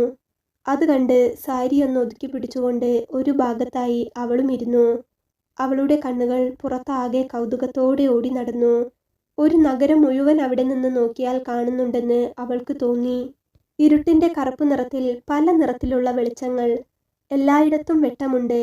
വണ്ടികൾ ഇപ്പോഴും വേഗത്തിൽ അങ്ങോട്ടും ഇങ്ങോട്ടും പാഞ്ഞു പോയിക്കൊണ്ടിരിക്കുന്നു. വണ്ടികളുടെ ചെറിയൊരിരമ്പൽ മാത്രം കേൾക്കുന്നുണ്ട്. ബാക്കിയെല്ലാം ഇപ്പോഴും നിശബ്ദതയിലാണ്. നേരത്തെ പറഞ്ഞത് സത്യമാണോ? അല്പനേരം കഴിഞ്ഞ് അവൾ അവനോട് ചോദിച്ചു. അവനൊന്നവളെ തിരിഞ്ഞു നോക്കി. എന്ത്? അവൻ ചോദിച്ചു. അല്ല, മരിക്കാൻ പോവാണെന്ന് പറഞ്ഞത്. അവൾ പതിയെ ആണത് ചോദിച്ചത്. അവനൊന്ന് പതിയെ ചിരിച്ചു. പിന്നെ അതെ എന്ന് തലയാട്ടി. എന്തിനാ മരിക്കുന്നേ? ഇയാൾക്കെന്താ അതിന് മാത്രം ടെൻഷൻ? അവൾ വീണ്ടും ചോദിച്ചു. അവളുടെ ചോദ്യത്തിനെല്ലാം ഒരു പ്രത്യേകതയുണ്ട്. വളരെ നിഷ്കളങ്കമാണത്. ടെൻഷൻ മാത്രമേ ഉള്ളൂ ദേവികേ. ആർക്കു വേണ്ടിയാണ് ജീവിക്കുന്നത്? ആരുമില്ല. മടുത്തു, ശരിക്കും മടുത്തു. നിരാശയുടെ സ്വരം. അപ്പോഴും അവൻ്റെ ആ ദേവിക എന്ന വിളിക്കൊരു പ്രത്യേകതയുണ്ടെന്ന് അവൾക്ക് തോന്നി. വീട്ടിൽ ആരൊക്കെയുണ്ട്? അവൾ വീണ്ടും ചോദിച്ചു. അവനൊന്ന് ചിരിച്ചു. ഒരു വീടുണ്ട്, വീട്ടുകാരുമുണ്ടായിരുന്നു. പക്ഷേ ഇപ്പോൾ ആരുമില്ല. അവരൊക്കെ എന്നെ തനിച്ചാക്കി പോയടോ. അത് പറയുമ്പോൾ അവൻ്റെ കണ്ണുകളിൽ നനവ് നിറയുന്നത് അവൾ കണ്ടു. എവിടേക്ക്? എന്തോ അവളുടെ നാവത് ചോദിച്ചു പോയി. അവനൊന്നും പറഞ്ഞില്ല. പകരം അവൻ ആകാശത്തേക്ക് വിരൽ ചൂണ്ടി. അവളും ഒന്ന് അവിടേക്ക് നോക്കി. ഇപ്പോൾ മനസ്സിലാകുന്നു അവൻ പറഞ്ഞതിൻ്റെ അർത്ഥമെന്തെന്ന്, അതിൻ്റെ വേദന എന്തെന്ന്. സാരമില്ല, അതായിരിക്കും വിധി. വേദന ഉണ്ടാകും, എങ്കിലും മറന്നല്ലേ പറ്റൂ. അതിന് മരിക്കാണോ വേണ്ടത്? ദൈവം നമുക്ക് തന്ന ഈ ജീവൻ എടുക്കാൻ നമുക്ക് അവകാശമില്ല. ജീവിച്ചുകൂടെ? ഇയാൾക്ക് നല്ല ജോലിയും പണവും ഒക്കെ ഇല്ലേ? പിന്നെന്താ? പണമുണ്ടെങ്കിൽ എല്ലാമായോ? അത് മാത്രം മതിയോ ജീവിതത്തിൽ? അവൾ പറഞ്ഞത് കേട്ട് അവൻ തിരിച്ചു ചോദിച്ചു. അതിനവളൊന്ന് ചിരിച്ചു. പണമുള്ളവൻ കരുതും പണം മാത്രം ഉണ്ടായിട്ട് കാര്യമില്ലെന്ന്. പക്ഷേ അതില്ലാത്തവനോ? അവൻ കരുതും എവിടുന്നേലും കുറച്ച് പണം കിട്ടിയിരുന്നെങ്കിൽ തൽക്കാലം ഒന്ന് പിടിച്ചു നിൽക്കാമെന്ന്. സാറ് പറഞ്ഞത് ശരിയാ, പണം മാത്രം ഉണ്ടായിട്ട് കാര്യമില്ല. പക്ഷേ അതുമില്ലാത്തവരോ? അവരെന്തു ചെയ്യും? എൻ്റെ കാര്യത്തിൽ ഈ പറഞ്ഞ രണ്ടുമില്ല. സ്വന്തമെന്ന് പറഞ്ഞ് ചേർത്ത് നിർത്താനും ആരുമില്ല. കയ്യിലാണെങ്കിൽ പണവുമില്ല. അവൾ ഒരു പുഞ്ചിരിയോടെയാണ് അത് പറഞ്ഞതെങ്കിലും അതിൽ നിറഞ്ഞു നിന്ന നോവ് അവന് കാണാൻ പറ്റുന്നുണ്ടായിരുന്നു. അവൻ അവളെ തന്നെ ഒന്ന് നോക്കി. ആള് കാണാൻ ഇത്തിരിയേ ഉള്ളുവെങ്കിലും പറയുന്നതെല്ലാം കാര്യമാണ്. സാറിനൊരു കല്യാണം കഴിച്ചുകൂടെ? അപ്പോൾ ഈ ഒറ്റപ്പെടലിന് ഒരാശ്വാസമാവുമല്ലോ, കൂട്ടിനൊരാളാവുമല്ലോ, അവൾ വീണ്ടും ചോദിച്ചു. എന്നാൽ അത് കേട്ടതും അതുവരെ ഇല്ലാതിരുന്നൊരു ഭാവം അവൻ്റെ കണ്ണുകളിൽ നിറഞ്ഞു വന്നു. ഒരു നിമിഷം അവൻ ദേഷ്യം കൊണ്ട് പല്ലുകൾ കൂട്ടിപ്പിടിച്ചു. പിന്നെ കണ്ണുകൾ അടച്ചു പിടിച്ച് പതിയെ അത് നിയന്ത്രിക്കാൻ ശ്രമിച്ചു. 5 വർഷം 5 വർഷം ഞാൻ എൻ്റെ പൊന്നുപോലെ കൊണ്ട് നടന്നതാ. അവസാനം എൻ്റെ കൂട്ടുകാരൻ്റെ കൂടെ അവളെ രണ്ടുപേരും എന്നെ ചതിച്ചു. രണ്ടുപേരെയും ഞാൻ അത്രയും വിശ്വസിച്ചതായിരുന്നു, സ്നേഹിച്ചതായിരുന്നു. എന്നിട്ടാണ് അവരെന്നോടിത് ചെയ്തത്. അതുമാത്രം എനിക്ക് മറക്കാൻ പറ്റുന്നില്ല. കണ്ണടച്ചാലും തുറന്നാലും അവർ തമ്മിലുള്ള ആ കാഴ്ചയാണ് മനസ്സിലേക്ക് വരുന്നത്. എന്നെ ഒന്നിനും പറ്റാത്ത വെറുമൊരു വിഡ്ഢിയാക്കി കളഞ്ഞു അവർ. അവസാന വാചകം പറയുമ്പോൾ അവൻ കണ്ണുകൾ ഇറുക്കെ ചിമ്മിയിരുന്നു. അവൻ്റെ വേദന എന്തെന്ന് അവൾക്ക് മനസ്സിലാകുന്നുണ്ടായിരുന്നു അപ്പോൾ. സാരമില്ല, അത് വിട്ടേക്കൂ. സാറിനെ പോലെ നല്ലൊരു മനുഷ്യനെ അവർ അർഹിക്കുന്നുണ്ടാവില്ല. അവൾ അവനെ ആശ്വസിപ്പിക്കാൻ എന്നവണ്ണം പറഞ്ഞു. അവൻ വരുത്തി തീർത്തൊരു നേർത്ത ചിരി അവൾക്ക് പകരം നൽകി. അല്ല, എൻ്റെ കാര്യം പോട്ടെ, അതിങ്ങനെയൊക്കെ തന്നെയാ. തൻ്റെ കാര്യമെന്താ? എന്തിനാ ഇത്ര ചെറുപ്പത്തിലെ ഈ പണിക്കിറങ്ങിയത്? അവൻ അവളെക്കുറിച്ച് അറിയാനുള്ള കൗതുകത്തോടെ അവളോട് ചോദിച്ചു. ഞാൻ പറഞ്ഞല്ലോ, സ്വന്തമെന്ന് പറയാൻ എനിക്ക് ആരുമില്ല, പണവുമില്ല. എന്നുവെച്ചാൽ എനിക്ക് ഓർമ്മ വെച്ച കാലം മുതൽ ഞാൻ ശാരദ ചേച്ചിയുടെ വീട്ടിലാണ്. എൻ്റെ അമ്മ അവരുടെ വീട്ടിലാണ് ജോലിക്ക് നിന്നിരുന്നതെന്ന് പറയുന്നു. പക്ഷേ അമ്മയെയോ അച്ഛനെയോ കുറിച്ച് ഒരോർമ്മ പോലും എനിക്കില്ല. അമ്മയുടെ മുഖം മാത്രം എവിടെയോ ചെറുതായൊരു ഓർമ്മ, അത്രമാത്രം. അച്ഛനും അമ്മയും സ്നേഹിച്ച് കല്യാണം കഴിച്ചതായിരുന്നു. അമ്മയുടെ വീട്ടിൽ വിവാഹത്തിന് സമ്മതിക്കാത്തതുകൊണ്ട് അമ്മ വീട്ടിൽ നിന്നും ഇറങ്ങിപ്പോന്നു. ആദ്യമൊക്കെ അച്ഛൻ്റെ കൂടെ അമ്മ നല്ല സന്തോഷത്തിലായിരുന്നു. പക്ഷേ ആ സന്തോഷത്തിന് അധികകാലം ഉണ്ടായിരുന്നില്ല. അച്ഛന് ലോറിയിൽ പോകുന്ന പണിയായിരുന്നു. ഒരു പ്രാവശ്യം വീട്ടിൽ നിന്നും പണിക്ക് പോയ അച്ഛൻ പിന്നെ തിരികെ വന്നില്ല. അച്ഛൻ വണ്ടിയിൽ പോകുന്ന ഏതോ ഒരു സ്ഥലത്ത് അച്ഛന് വേറൊരു സ്ത്രീയുമായി അടുപ്പമുണ്ടായിരുന്നു പോലും. ആ സ്ത്രീക്ക് വേണ്ടി അച്ഛൻ അമ്മയെ ഉപേക്ഷിച്ചു. അച്ഛൻ ആ സ്ത്രീക്കൊപ്പം താമസമാക്കി. അമ്മ അച്ഛനെ അന്വേഷിച്ചു ചെന്നു. പക്ഷെ എല്ലാവരുടെയും മുമ്പിൽ വെച്ച് അച്ഛൻ അമ്മയെ തള്ളിപ്പറഞ്ഞു. നിയമപരമായി അവർ വിവാഹം കഴിച്ചിരുന്നോ എന്ന് എനിക്കറിയില്ല. ചിലപ്പോൾ ഉണ്ടായിരിക്കില്ല. അതാകണം അമ്മ നാട്ടിലേക്ക് തന്നെ മടങ്ങി വന്നത്. അച്ഛൻ്റെ കൂടെ ഒളിച്ചോടി വന്നതുകൊണ്ട് തന്നെ അമ്മയ്ക്ക് അമ്മയുടെ ആരുമായി യാതൊരു ബന്ധവും ഉണ്ടായിരുന്നില്ല. അവിടെ ആരെങ്കിലും മരിച്ചാൽ പോലും അമ്മയോട് ചെല്ലരുതെന്ന് അന്നേ അവർ പറഞ്ഞിരുന്നു. അവരമ്മയെ ഒഴിവാക്കിയതുപോലെ ആയിരുന്നു. അതുകൊണ്ട് അമ്മയ്ക്ക് അവിടേക്ക് തിരിച്ചു ചെല്ലാനും പറ്റിയില്ല. അച്ഛൻ അമ്മയെ ഉപേക്ഷിച്ച് പോകുന്നതിന് മുൻപേ അമ്മ ശാരദ ചേച്ചിയുടെ വീട്ടിൽ പണിക്ക് പോകുന്നുണ്ടായിരുന്നു. കുറച്ചു ദിവസം അമ്മ എങ്ങനെയൊക്കെയോ പിടിച്ചു നിന്നു. പക്ഷേ ഒരു ദിവസം അമ്മയ്ക്ക് മടുത്തു. എല്ലാ പ്രതീക്ഷയും അവസാനിച്ച് അമ്മ ജീവിതം അവസാനിപ്പിക്കാൻ നോക്കി. പക്ഷേ അപ്പോഴാണ് അറിയുന്നത് അമ്മയുടെ വയറ്റിൽ ഞാനുണ്ടായി പോയെന്ന്. ഒന്നും അറിയാത്ത എന്നെ കൊന്നുകളയാൻ അമ്മയ്ക്ക് തോന്നിയില്ല. അമ്മ എനിക്ക് വേണ്ടി ജീവിച്ചു. പക്ഷേ എൻ്റെ 5-ാമത്തെ വയസ്സിൽ അമ്മ എന്നെ വിട്ടുപോയി. സാധാരണ ഒരു പനി വന്നതായിരുന്നു. പക്ഷേ അമ്മ അത് കാര്യമാക്കിയില്ല. പെട്ടെന്നാണ് പനി അധികമാക്കിയതും അമ്മ പോയതും. അമ്മ ജോലിക്ക് പോകുമ്പോൾ എന്നെയും കൊണ്ടുപോകുമായിരുന്നു. അതുകൊണ്ട് തന്നെ അന്നെല്ലാം അവർക്കെന്നെ വലിയ കാര്യമായിരുന്നു. ആരുമില്ലാത്ത എന്നെ അവർ പഠിപ്പിച്ചു, വളർത്തി വലുതാക്കി. ജോലിക്കാരിയുടെ മകളാണെന്ന് അറിഞ്ഞുകൊണ്ട് തന്നെ ഞാൻ അവരുടെ ഇടയിൽ വളർന്നു. എനിക്ക് ഓർമ്മ വെച്ചപ്പോൾ അവർ പറഞ്ഞു തന്ന കാര്യങ്ങളാണിതൊക്കെ. ആദ്യമൊക്കെ അവർക്കെന്നോട് സ്നേഹം തന്നെയായിരുന്നു. എന്നാൽ പിന്നീട് അത് മാറി. അവരെയും കുറ്റം പറയാൻ പറ്റില്ലല്ലോ. എത്രയായാലും ജോലിക്കാരിയുടെ മകളല്ലേ. അവർ ആയതുകൊണ്ട് എന്നെ പഠിപ്പിച്ചു വലുതാക്കി. മറ്റാരെങ്കിലും ആയിരുന്നെങ്കിൽ എന്നേ എന്നെ കൊന്നുകളഞ്ഞേനെ. അല്ലെങ്കിൽ ഏതെങ്കിലും അനാഥാലയത്തിൽ ഏൽപ്പിച്ചേനെ. +2 വരെ പഠിച്ചു. സർക്കാർ സ്കൂളിലായിരുന്നു. അതിനുശേഷം അവർക്ക് ഞാനൊരു ബാധ്യതയാകുമെന്ന് തോന്നിയപ്പോൾ അവരെന്നെ വിവാഹം കഴിപ്പിച്ചു. അപ്പോൾ ഞാൻ ഏറെ സന്തോഷിച്ചു. ഇനിയെങ്കിലും എനിക്ക് സ്വന്തമെന്ന് പറഞ്ഞ് സ്നേഹിക്കാൻ ഒരാളായല്ലോ എന്ന്.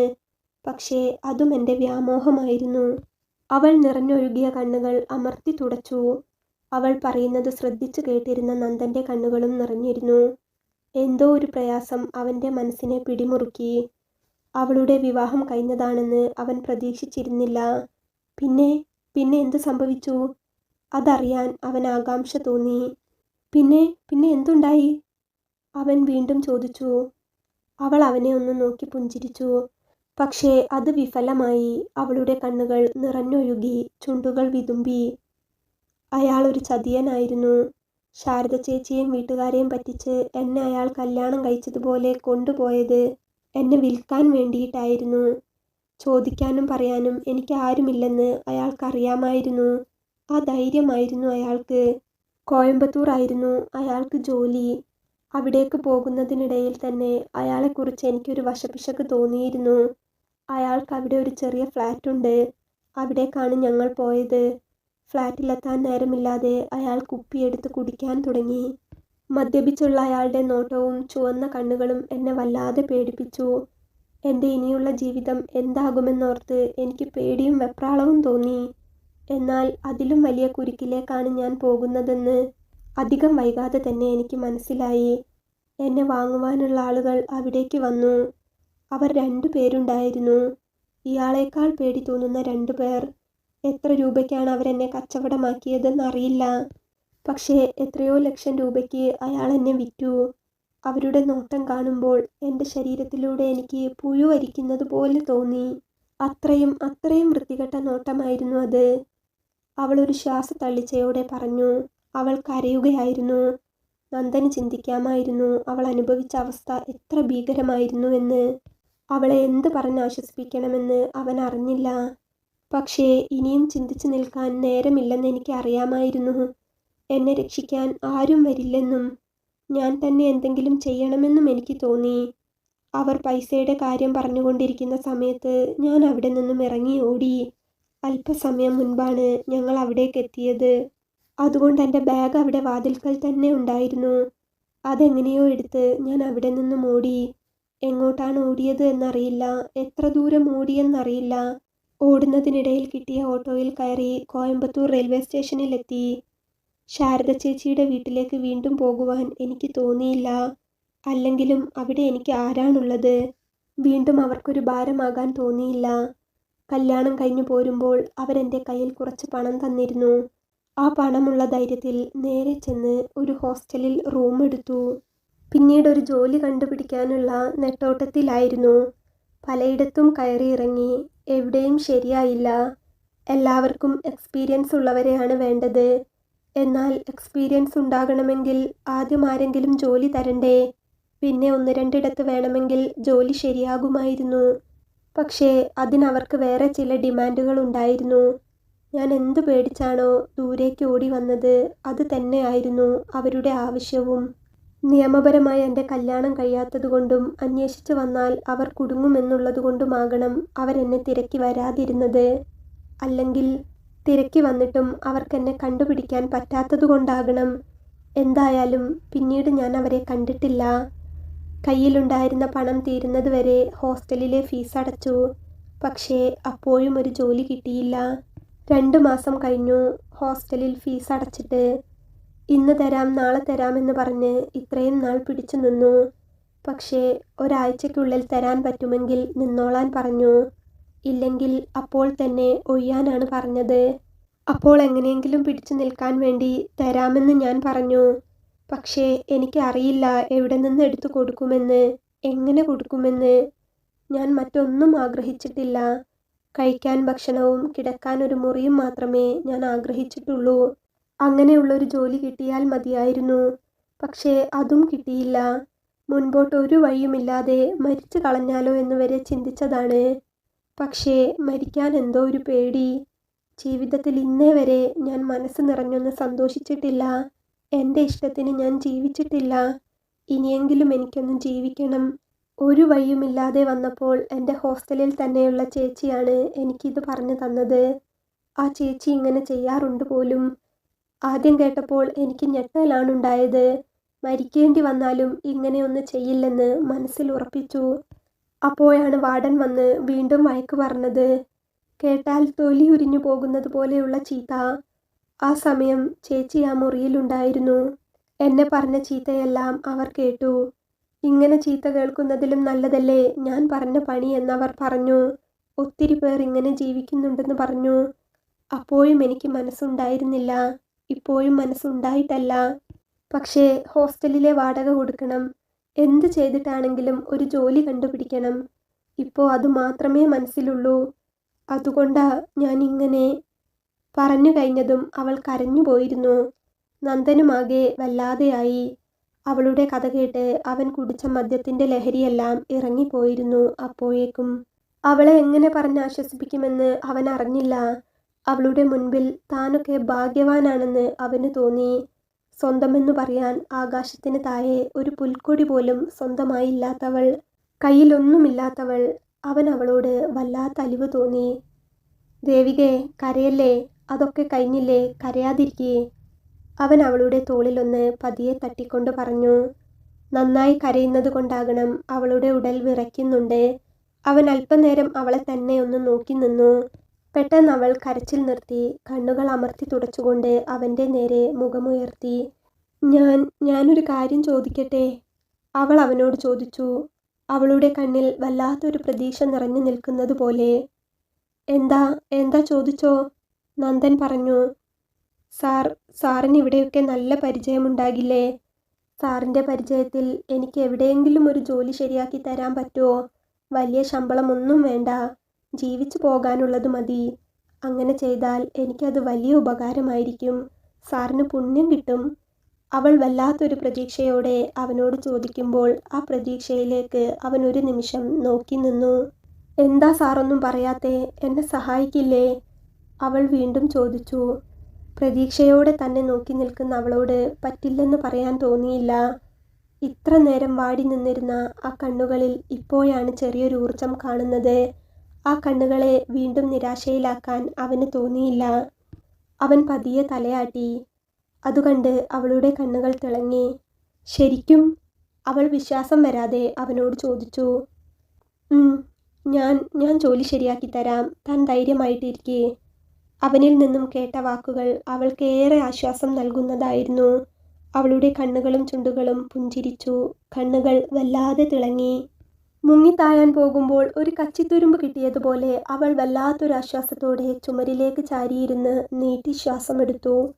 അപ്പോഴും അവളുടെ കണ്ണുകൾ നിറഞ്ഞൊഴുകുന്നുണ്ട്. അത് പക്ഷേ സന്തോഷത്തിൻ്റെതായിരുന്നു, സമാധാനത്തിൻ്റെതായിരുന്നു എന്ന് മാത്രം. നന്ദൻ അപ്പോഴും അവളെ തന്നെ നോക്കിയിരിക്കുകയായിരുന്നു. അവളെ അങ്ങനെ നോക്കിയിരിക്കുമ്പോൾ മനസ്സിൽ വേറെ എന്തൊക്കെയോ ചിന്തകൾ കടന്നു വന്ന് അവനെ പിടിമുറുക്കുന്നത് അവനറിഞ്ഞു. എന്നോ അസ്തമിച്ചു പോയ ചില മോഹങ്ങൾ വീണ്ടും പൂവിടുന്നത് പോലെ. എത്ര വേഗമാണ് ഓരോരുത്തരുടെയും ജീവിതം മാറി മറിയുന്നത്. എല്ലാ പ്രതീക്ഷയും അവസാനിച്ച് ജീവിതം തന്നെ വെറുത്ത് ഇന്നത്തോടെ ആ ജീവിതം അങ്ങ് അവസാനിപ്പിക്കാൻ തീരുമാനിച്ച് ഇറങ്ങിത്തിരിച്ചവനാണ് താൻ. എന്നാൽ ആ തൻ്റെ ഉള്ളിലാണ് ഇപ്പോൾ വീണ്ടും പ്രതീക്ഷകൾ നാമ്പിടുന്നത്. അവൻ പോലും അറിയാതെ അവൻ്റെ ചുണ്ടിലൊരു പുഞ്ചിരി വിരിഞ്ഞു. അവളുടെ അവസ്ഥയും ഒട്ടും മറിച്ചല്ല. ജീവിക്കാൻ കൊതിയുള്ളതുകൊണ്ട് മാത്രം മാനം വിൽക്കാൻ ഇറങ്ങിത്തിരിച്ചവൾ. പക്ഷേ പവിത്രമായ മനസ്സുപോലെ തന്നെ പവിത്രമായ ആ ശരീരം കളങ്കപ്പെടുന്നതിനു മുൻപ് എത്തിപ്പെട്ടത് തൻ്റെ മുൻപിൽ. ഒരുപക്ഷെ തനിക്ക് പകരം മറ്റാരെങ്കിലും ആയിരുന്നെങ്കിൽ ജീവിക്കാനുള്ള കൊതി പോലും അവൾക്ക് നഷ്ടപ്പെട്ടു പോയേനെ. അവൻ അവളെ ഒന്ന് നോക്കി. അവളിപ്പോഴും അതേ ഇരിപ്പിരിക്കുകയാണ്. അവൻ്റെ ചുണ്ടിൽ അതിമനോഹരമായൊരു പുഞ്ചിരി വിരിഞ്ഞു. ഇന്ന് രാത്രി എൻ്റെ ഒപ്പം ഇവിടെ താമസിക്കാമോ? നന്ദൻ ചോദിച്ചു. അത് കേട്ട് അവൾ ഒന്ന് കണ്ണുകൾ തുറന്ന് അവനെ നോക്കി. പേടിക്കണ്ട, ഒരു നോട്ടം കൊണ്ട് പോലും തന്നെ ഞാൻ ശല്യപ്പെടുത്തില്ല, ഉപദ്രവിക്കില്ല. ഇന്നിപ്പോൾ രാത്രി ഇത്ര സമയമായില്ലേ? വാടക പോലും കൊടുക്കാതെ രാത്രി ഈ സമയം കയറിച്ചെന്നാൽ അവർ എവിടെയായിരുന്നു എന്ന് ചോദിക്കില്ലേ? പേടിക്കണ്ട, എന്നെ വിശ്വസിക്കാം, ഞാനൊന്നും ചെയ്യില്ല. നന്ദൻ പറയുന്നത് കേട്ട് അവൾ ഒന്ന് ചിരിച്ചു. അതെനിക്കറിയാം, സാർ എന്നെ ഒന്നും ചെയ്യില്ലെന്ന്. മദ്യപിച്ചിട്ടും മദ്യപിക്കാതെയും ഒരു നോട്ടം കൊണ്ട് പോലും എന്നെ വേണ്ടാത്ത രീതിയിൽ നോക്കിയിട്ടില്ല. ഒരാളുടെ പ്രവൃത്തിയിൽ നിന്നും സംസാരത്തിൽ നിന്നും എനിക്ക് മനസ്സിലാക്കാൻ പറ്റും അയാൾ എത്തരക്കാരനാണെന്ന്. സാറിനെ എനിക്ക് വിശ്വാസമാണ്. ഇപ്പോൾ ഈ ഭൂമിയിൽ എനിക്ക് വിശ്വാസം തോന്നുന്ന ഒരേ ഒരാൾ സാറാണ്. എനിക്ക് വിശ്വസിക്കാൻ ഇപ്പോൾ സാറ് മാത്രമേ ഉള്ളൂ. അവൾ നേർത്തൊരു പുഞ്ചിരിയോടെ തന്നെ പറഞ്ഞു നിർത്തി. അവൾ പറയുന്നത് കേട്ട് നന്ദൻ്റെ മനസ്സ് നിറഞ്ഞു. അവനൊന്ന് പുഞ്ചിരിച്ചു. പിന്നെ ദേവികയ്ക്ക് നാളെ രാവിലെ തന്നെ ജോലി റെഡിയാകും. എന്ത് ജോലിയാണെങ്കിലും ചെയ്യുമല്ലോ അല്ലേ? നന്ദൻ ചോദിച്ചതും അവളൊന്നു നോക്കി. പേടിക്കണ്ട, മാന്യമായ ജോലി തന്നെ ആയിരിക്കും. പിന്നെ ശമ്പളമൊക്കെ നാളെ പറയാം. താൻ റെഡിയല്ലേ? നന്ദൻ ചോദിച്ചതും അവൾ നേർത്തൊരു ചിരിയോടെ തന്നെ തലയാട്ടി. എന്നാ ശരി, ചെന്ന് കിടന്നോ, നേരം വൈകി. അവൻ പറഞ്ഞതും അവനെ ഒന്ന് നോക്കിയ ശേഷം അവൾ പതിയെ മുറിയിലേക്ക് നടന്നു. അകത്ത് ഒരു ബെഡ് മാത്രമേ ഉള്ളൂ. അവൾ എന്തു ചെയ്യുമെന്നറിയാതെ ഒരു നിമിഷം നിന്നു. പിന്നെ പതിയെ സെറ്റിക്കടുത്തേക്ക് നടന്നു. നീ ബെഡിൽ കിടന്നോ, ഞാനിവിടെ സെറ്റിയിൽ കിടന്നോളാം. അവൾ സെറ്റിക്കരികിലേക്ക് നടക്കുന്നത് കണ്ട് നന്ദൻ പറഞ്ഞു. വേണ്ട, ഞാനിവിടെ കിടന്നോളാം, സാർ അവിടെ കിടന്നോളൂ, ദേവിക പറഞ്ഞു. നന്ദൻ അതിനൊന്ന് ചിരിച്ചു. പറഞ്ഞത് കേൾക്ക്, നീ അവിടെ ചെന്ന് കിടന്നോ. അതും പറഞ്ഞുകൊണ്ട് നന്ദൻ സെറ്റിയിൽ വന്നു കിടന്നു. അവൾ ഒന്നും പറയാതെ അവനെ തന്നെ നോക്കി നിന്നു. ചെല്ല്, ചെന്ന് കിടന്നോ. തനിക്കരികിൽ തന്നെ നിൽക്കുന്ന അവളെ കണ്ട് നന്ദൻ പറഞ്ഞു. അവൾ ഒന്ന് തലയാട്ടിക്കൊണ്ട് ബെഡിൽ ചെന്ന് കിടന്നു. കിടന്നതും അവൾക്ക് വേഗത്തിൽ ഉറക്കം വന്നിരുന്നു. ഏറെ നാളുകൾക്ക് ശേഷം അന്നവൾ സമാധാനത്തോടു കൂടി കിടന്നുറങ്ങി. നന്ദൻ പിന്നെയും ഏറെ സമയം അവളെ തന്നെ നോക്കി കിടന്നു. ഒരു കുഞ്ഞിൻ്റെ നിഷ്കളങ്കതയോടെ കിടന്നുറങ്ങുന്ന അവളിൽ നിന്നും കണ്ണുകൾ പറിച്ചെടുക്കാൻ അവനാകുന്നേ ഉണ്ടായിരുന്നില്ല. അവളുടെ നെറ്റിയിലേക്ക് വീണ് കിടക്കുന്ന അവളുടെ കുറുനിരകളെ ചെവിത്തട്ടിന് പിറകിലേക്ക് പതിയെ ഒതുക്കി വെക്കണമെന്ന് അവന് തോന്നി. പതിയെ, വളരെ പതിയെ ആ നെറ്റിയിലൊന്ന് ചുണ്ട് ചേർക്കണമെന്നും അവന് തോന്നി. പക്ഷേ വേണ്ട, അങ്ങനെ പാടില്ല. തന്നോടുള്ള വിശ്വാസത്തിൻ്റെ പുറത്താണ് അവൾ ഇത്രമേൽ ശാന്തമായി സമാധാനമായി കിടന്നുറങ്ങുന്നത്. പാവം, ഉറങ്ങിക്കോട്ടെ. അവൻ കണ്ണുകൾ കൊണ്ട് അവളുടെ കുറുനിരകളെ പതിയെ ഒതുക്കി വെച്ചു കൊടുത്തു.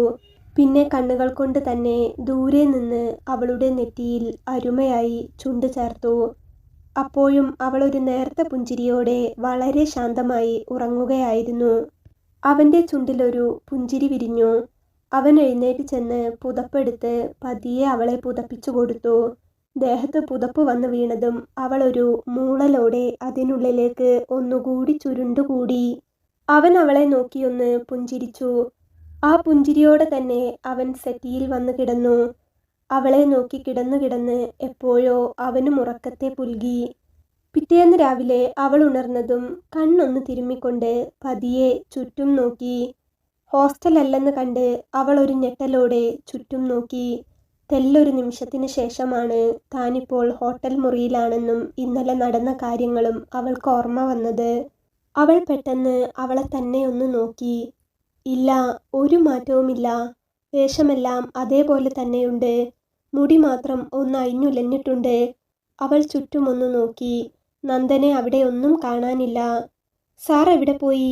ഇനി തന്നെ ഇവിടെ തനിച്ചാക്കി പറയാതെ പോയോ? ജോലി ശരിയാക്കിയിട്ടുണ്ട് എന്നൊക്കെ പറഞ്ഞത് വെറുതെ ആയിരുന്നോ? അവൾ മനസ്സിൽ പറഞ്ഞുകൊണ്ട് ബാൽക്കണിയിൽ ചെന്നു നോക്കി. ഇല്ല, അവിടെ ഇല്ല. ബാത്റൂമിൻ്റെ വാതിൽ പുറത്തുനിന്ന് ലോക്ക് ചെയ്ത് കിടപ്പാണ്. ദൈവമേ, ഇതെവിടെ പോയി? അവൾ അതും ആലോചിച്ച് നിൽക്കുമ്പോഴാണ് വാതിൽ തുറന്നുകൊണ്ട് പുറത്തുനിന്നും നന്ദൻ അകത്തേക്ക് കയറി വന്നത്. അവനെ കണ്ടതും അവൾക്ക് ആശ്വാസം തോന്നി. അല്ലെങ്കിൽ ഈ വലിയ ഹോട്ടലിൽ എന്ത് ചെയ്യുമെന്നറിയാതെ താൻ കുടുങ്ങിയേനെ. ഗുഡ് മോർണിംഗ്, താനിപ്പോൾ എഴുന്നേറ്റേ ഉള്ളോ? ഞാനൊന്ന് താഴെ വരെ നടക്കാൻ ഇറങ്ങിയതായിരുന്നു. ഒരു തെളിഞ്ഞ പുഞ്ചിരി അവൾക്ക് നേരെ കൊടുത്തുകൊണ്ട് നന്ദൻ പറഞ്ഞു. അവളും മനോഹരമായൊരു പുഞ്ചിരി അവന് തിരികെ സമ്മാനിച്ചു. താൻ വേഗം റെഡിയായിക്കോ, നമുക്കിറങ്ങാം. പേസ്റ്റും ബ്രഷും അവിടെയുണ്ട്, അതെടുത്തോ. പൊട്ടിക്കാത്ത പുതിയ ബ്രഷും ടൂത്ത് പേസ്റ്റും ചൂണ്ടിക്കാണിച്ചുകൊണ്ട് അവൻ പറഞ്ഞു. അവൾ ഒന്ന് തലയാട്ടിക്കൊണ്ട് അതും എടുത്തുകൊണ്ട് ബാത്റൂമിലേക്ക് കയറി. ചായ എങ്ങോട്ട് വരുത്തിക്കണോ, അല്ലെങ്കിൽ പോകുന്ന വഴിക്ക് കുടിച്ചാൽ മതിയോ? നന്ദൻ ചോദിച്ചു. അവളൊന്നും പറഞ്ഞില്ല. അവൻ അവൻ്റെ മര്യാദയ്ക്ക് ഓരോന്ന് ചോദിക്കുന്നു എന്ന് കരുതി താൻ എങ്ങനെയാണ് അതിനൊരുത്തരം കൊടുക്കുന്നത്? എന്തുത്തരം കൊടുത്താലും അതിനൊരു അധികാരത്തിൻ്റെയോ അവകാശത്തിൻ്റെയോ രുചി കടന്നുകൂടുമെന്ന് അവൾക്ക് തോന്നി. അവളുടെ മൗനം കണ്ട് അവനൊന്ന് പുഞ്ചിരിച്ചു. അവൾക്കുള്ളിൽ എന്തെന്ന് അവന് മനസ്സിലായിരുന്നു. താൻ റെഡിയായി കഴിയുമ്പോൾ വിളിച്ചാൽ മതി, ഞാനിവിടെ പുറത്തുണ്ടാകും. അതും പറഞ്ഞവൻ പുറത്തേക്കിറങ്ങി വാതിലടച്ചു. അവൾ ഉലഞ്ഞുപോയ സാരിയൊന്ന് നന്നാക്കി ഉടുത്തു. ബാഗുമെടുത്ത് അവൾ പുറത്തേക്കിറങ്ങി. പുറകിൽ വാതിൽ തുറക്കുന്ന ശബ്ദം കേട്ട് അവനൊന്ന് തിരിഞ്ഞു നോക്കി. പോകാം, അവൻ ചോദിച്ചു. അവൾ തലയാട്ടി. ഇവിടെ തൻ്റേതൊന്നും മറന്നു വെച്ചിട്ടില്ലാലോ? അവൻ അവൻ്റെ പേഴ്സും ഫോണുമെല്ലാം എടുത്തെന്ന് ഉറപ്പുവരുത്തുന്നതിനിടയിൽ അവളോട് ചോദിച്ചു. ഇല്ല, അവൾ പറഞ്ഞു. എന്നാ വാ പോകാം. അവൻ മുൻപിൽ നടന്നു. അവൾ അവന് പിറകിലും. താൻ എന്താ ഇങ്ങനെ പിറകെ നടക്കുന്നേ? ആളുകൾ എന്തേലും വിചാരിക്കും. വാ, എൻ്റെ കൂടെ നടക്ക്. തനിക്ക് പിറകിൽ നടക്കുന്ന അവളെ കണ്ട് നന്ദൻ ഒരു ചിരിയോടെ തന്നെ പറഞ്ഞു. ഒരു നിമിഷം അവൾ അവൻ്റെ ആ ചിരിയിലേക്ക് തന്നെ നോക്കി നിന്നുപോയി. അത്രയും മനോഹരമായിരുന്നു അവൻ്റെ ആ ചിരി. എന്നെ പിന്നെ നോക്കി നിൽക്കാം, ഇപ്പോൾ നടക്കാൻ നോക്ക്. അവൻ ഒരു കുസൃതി ചിരിയോടെ തന്നെ പറഞ്ഞു.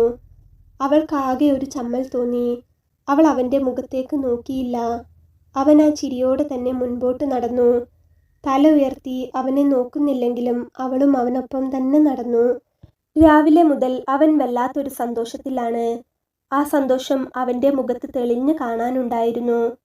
ബില്ല് പേ ചെയ്ത ശേഷം അവർ അവിടെ നിന്നും ഇറങ്ങി. മുൻപിലിരുന്നാൽ മതി. അവൻ മുൻപിലെ ഡോർ തുറന്നു കൊടുത്തുകൊണ്ട് അവളോട് പറഞ്ഞു.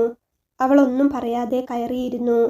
കുറച്ചു ദൂരം മുൻപോട്ട് ചെന്നതും ഒരു സാധാരണ ചെറിയ കടയുടെ മുൻപിൽ ചെന്ന് അവൻ വണ്ടി നിർത്തി.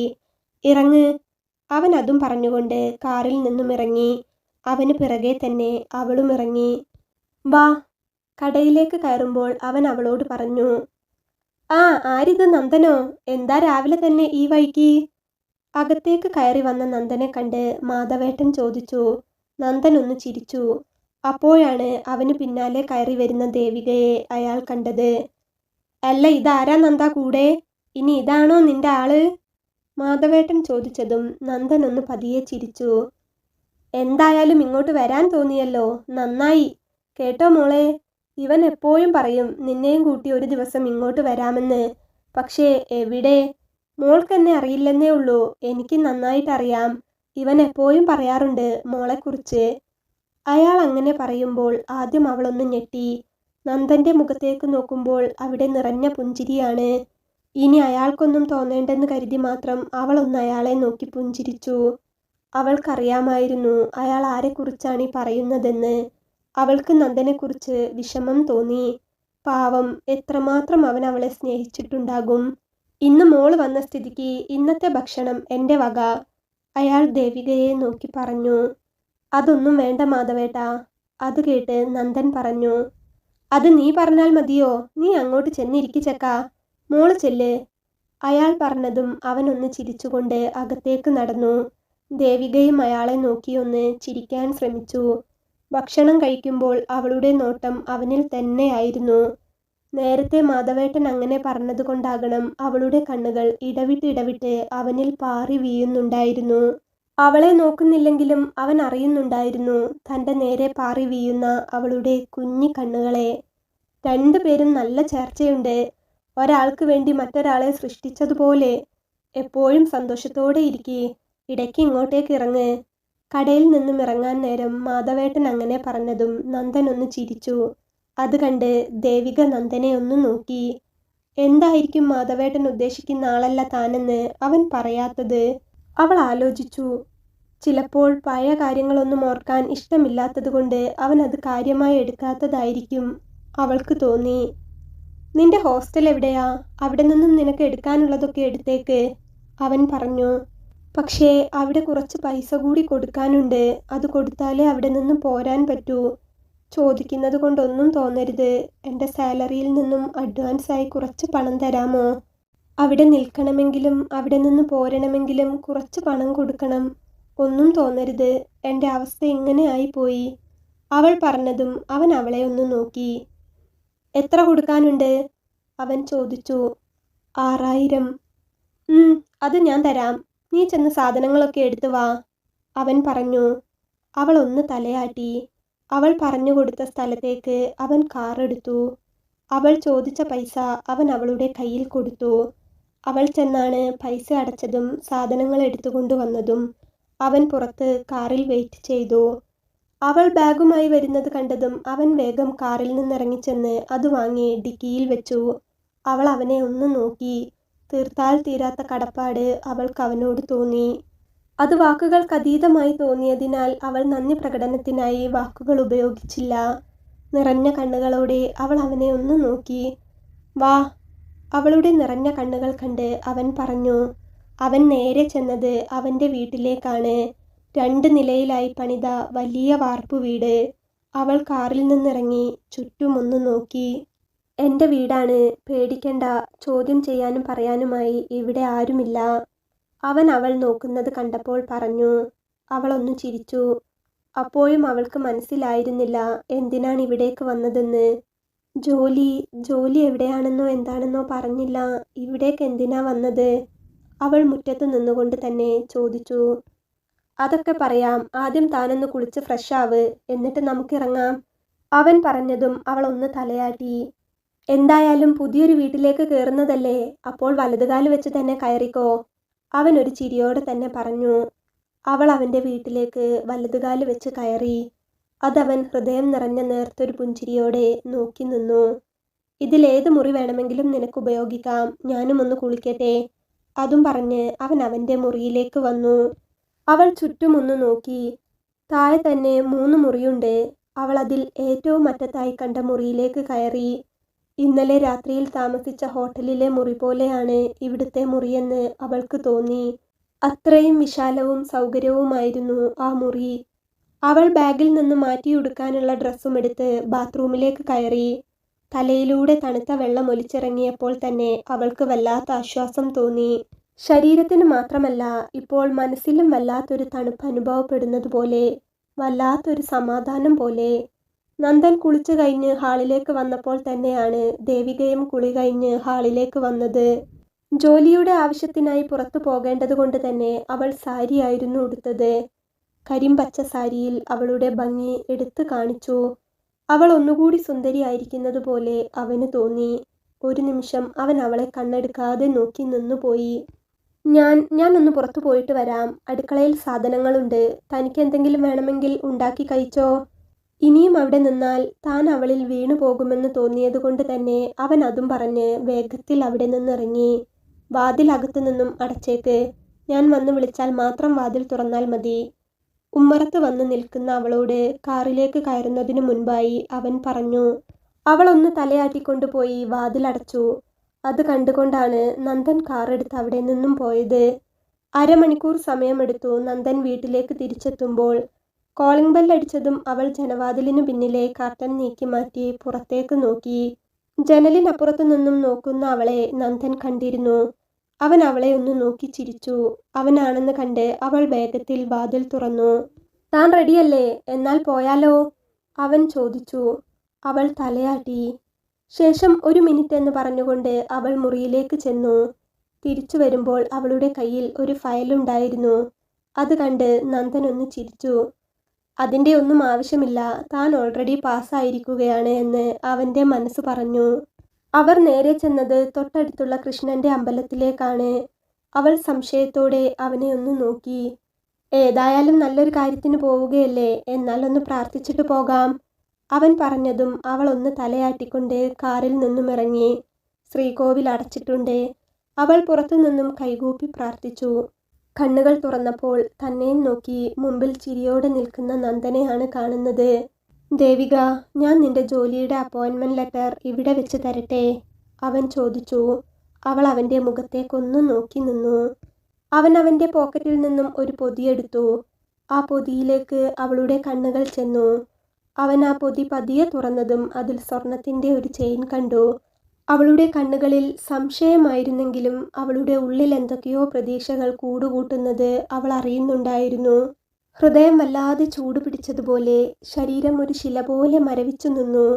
സാലറി പണമായിട്ട് തരാൻ പറ്റില്ല, അത് സ്നേഹമായിട്ട് ഈ നെഞ്ചിലെ പിടപ്പ് നിൽക്കുവോളം തന്നോളാം, തനിക്ക് എൻ്റേതായിക്കൂടെ, ഒരു പ്രശ്നവും ഒരു വേദനയും അറിയിക്കാതെ ഞാൻ നോക്കിക്കോളാം, അവൻ ചോദിച്ചതും അവളുടെ ചുണ്ടുകൾ വിറച്ചു, കണ്ണുകൾ നിറഞ്ഞൊഴുകി. അവൾക്ക് എന്ത് പറയണമെന്നറിയുന്നുണ്ടായിരുന്നില്ല. ഞാൻ സ്വന്തമാക്കിക്കോട്ടെ തന്നെ, അവൻ വീണ്ടും ചോദിച്ചു. എനിക്ക് അവൾ എന്തോ പറയാൻ വന്നതും അവൻ തടഞ്ഞു. വേണ്ട, ഒന്നും പറയണ്ട, എനിക്ക് നീ പറഞ്ഞതിൽ കൂടുതൽ ഒന്നും അറിയണ്ട, അവൻ അവളെ നോക്കി പറഞ്ഞതും അവളോടുള്ള അവൻ്റെ സ്നേഹം അവൻ്റെ കണ്ണിൽ നിന്നും തന്നെ അവൾക്ക് നോക്കിക്കാണാൻ പറ്റുന്നുണ്ടായിരുന്നു. അവൾ ഒരു കരച്ചിലോടെ തന്നെ അവൻ്റെ നെഞ്ചിലേക്ക് ചേർന്നു പോയിരുന്നു. അവൻ അവളെ തൻ്റെ 2 കൈകൾ കൊണ്ടും തന്നിലേക്ക് ചേർത്തു പിടിച്ചു. പിന്നെ പതിയെ അവളെ തന്നിൽ നിന്നും അടർത്തി മാറ്റി. നിറഞ്ഞൊഴുകിയ അവളുടെ കണ്ണുകൾ അവൻ തുടച്ചു കൊടുത്തു. ഇനി കണ്ണുകൾ നിറയരുത്, അവൻ പറഞ്ഞു. ശ്രീകോവിൽ അടഞ്ഞു കിടപ്പാണെങ്കിലും അതിനുള്ളിലെ കൃഷ്ണനെ സാക്ഷിയാക്കി അവൻ അവളുടെ കഴുത്തിൽ താലി ചാർത്തി. പോക്കറ്റിൽ നിന്നും വീണ്ടും ഒരു പൊതി കൂടി അവനെടുത്തതും അവൾ അതിലേക്കൊന്നു നോക്കി. അതിലൊരു കുങ്കുമച്ചെപ്പായിരുന്നു ഉണ്ടായിരുന്നത്. അവൻ അതിൽ നിന്നും ഒരു നുള്ളു കുങ്കുമം എടുത്ത് അവളുടെ സീമന്തരേഖ ചുവപ്പിച്ചു. പിന്നെ പതിയെ, വളരെ പതിയെ അവളുടെ നെറ്റിയിൽ ചുണ്ടു ചേർത്തു. കരയരുത്, ഇനി ഞാൻ എന്നും തൻ്റെ കൂടെയുണ്ടെന്ന് അവൻ്റെ കണ്ണുകൾ അവളോട് പറഞ്ഞു. ഇനി അവളുടെ കണ്ണുകൾ സന്തോഷം കൊണ്ടല്ലാതെ ഒരിക്കലും നിറയരുതെന്ന് അവൻ മനസ്സിൽ ഉറപ്പിച്ചിരുന്നു. ആ സമയം ഒരു രാത്രി, ഒരേ ഒരു രാത്രി, ആ രാത്രി കൊണ്ട് ജീവിതം മാറിമറിഞ്ഞ രണ്ടുപേർ. എല്ലാം അവസാനിച്ചിരിക്കുന്നിടത്തു നിന്നും ജീവിതം മാറിമറിയാൻ ഒരു നിമിഷം മതി. എന്തായാലും ഇനി ഒറ്റപ്പെടലിൻ്റെ വേദനയില്ലാതെ സ്നേഹത്തിൻ്റെ ലോകത്ത് അവർ രണ്ടുപേരും ഒരുമിച്ച് ഒത്തിരി കാലം ജീവിക്കട്ടെ.